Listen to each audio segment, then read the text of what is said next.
And welcome back to Social Studies Loyalists versus Patriots.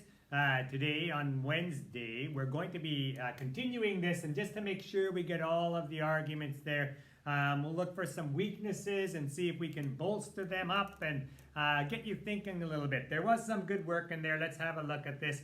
There are a lot of people here. You can see that the actions he's taken, and the people who did Boucher, they came up with a lot of good ideas.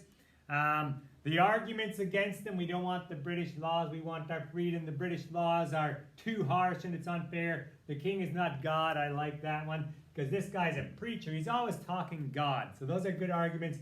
Life is already dangerous. You don't need to be royal to be rule. I like that. You guys did a good job on this one. Let's keep going. Main argument, Thomas Hutchinson.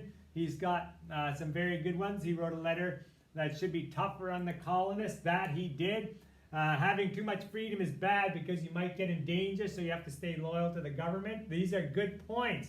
Therefore, he had the right to rule them and to make them pay taxes on British goods. That fighting for independence would hurt the economy. Those are good points that you guys have. You remember those points against the Patriots because that's where I noticed the weaknesses are. Then we got the arguments against him: send people to warships, to Patriots' homes. He did some terrible things. People who don't fight for the king are traitors. We should get lots of those. We shouldn't pay taxes to you. Strong arguments. Good job. Knuckles. Where's the camera here? There. Okay, good. All right. Well done. Then we had Thomas Hutchinson, and king named him the royal. He thought the King George knew what was best for the colonists because the king was wise and experienced.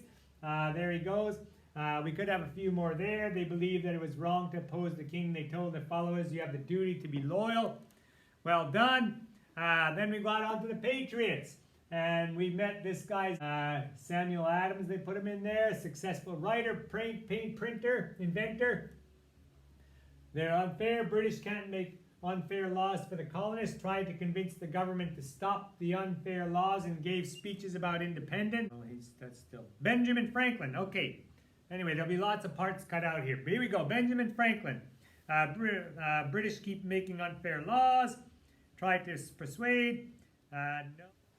Okay, now it became time that we attacked these Patriots. The Loyalists did not have, a lot of the Loyalists did not have much. Great Britain not treating the colonies fair. British can't make unfair laws for the colonies.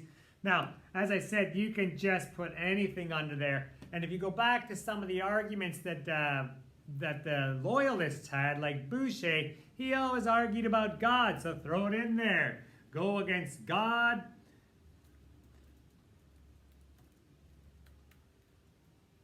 Is going against the king, sorry.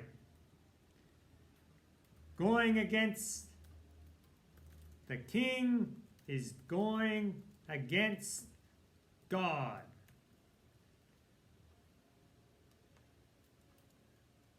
You want to end up in hell?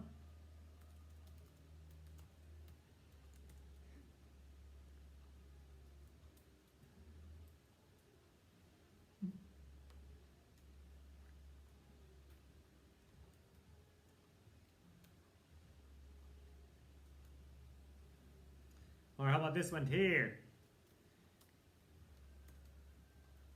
Governing is very difficult.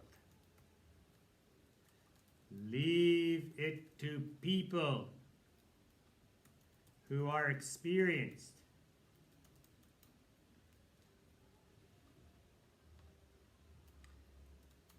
You don't even have an army. How can you keep safe?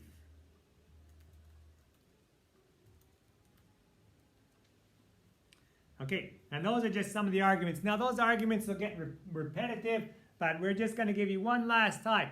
So when you're arguing one side, if you're a loyalist and you want to argue against the Patriots, just bring up the arguments you have in the first place and throw them in against the Patriots, and you should be able to beat them. I'll be honest with you. At this time, the Loyalists outnumbered the Patriots and stuff. And so, either way, we're going to give that one more try. Just need to get a few more arguments for the Loyalists. How can the loyalists attack Benjamin Franklin? How can they attack? I've got some good ones for this one here. How can you attack Mercy Otis Warren? Of course, she's a woman. Did you know in those days that women weren't even allowed to vote or didn't have any say in politics? Loyalists, you got to jump all over that, especially if you're a man. You should be offended that this woman actually has something to say about politics. Really?